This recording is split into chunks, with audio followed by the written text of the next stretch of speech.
السلام عليكم. muuqaalkan kooban waxaan ku sharixi doonaa si aad uga qayb qaadan lahayd xiisadaha live-ka ah ee ay bixiso ULearns.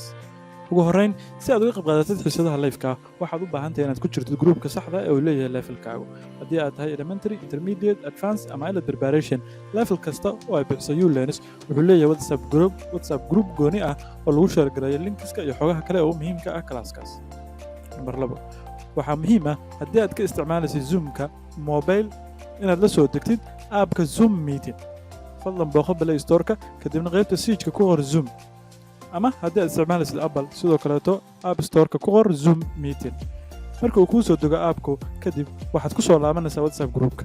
Groupka WhatsApp-ka waxaa la soo dhigayaa xilli walba oo xiisadu leedahay linki u gooni ah xilliga xiisadaas. fadlan ku dhufo linkiga la soo dhigo groupka.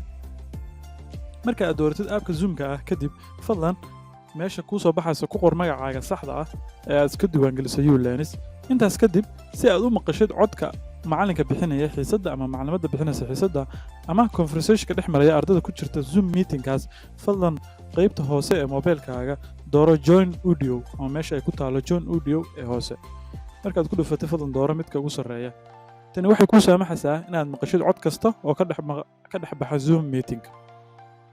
kadib haddii aad doonaysid in codka iska xirtid fadlan dooro mute ama iga xir codka. haddii aad doonaysid inaad codka furatid oo aad ka dhex hadashid Zoom-ka fadlan dheh unmute.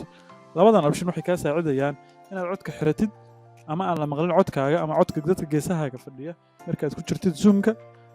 isla markaasna waxay kaloo kaa saacidaysaa inaad hadashid haddii macalinka ama maclimadda bixinaysa xiisadda uu su'aal ku weydiiyo.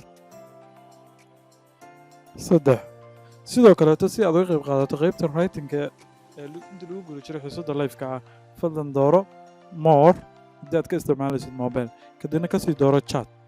tani waxay kuu saamaxaysaa inaad halkan wax ku qortid isla markaana ka aragtid jawaabaha lagu soo diro qaybta chatka.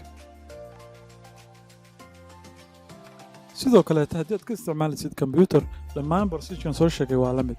keliya waxaad ku dhufanaysaa linkiga la soo dhigay WhatsApp-ka kadibna marka uu kuu furmo waxaa muhiim ah inaad magacaaga ku qoratid isla markaana aad codka furatid, codkana aad xiran kartid aadna furan kartid markaad rabtid.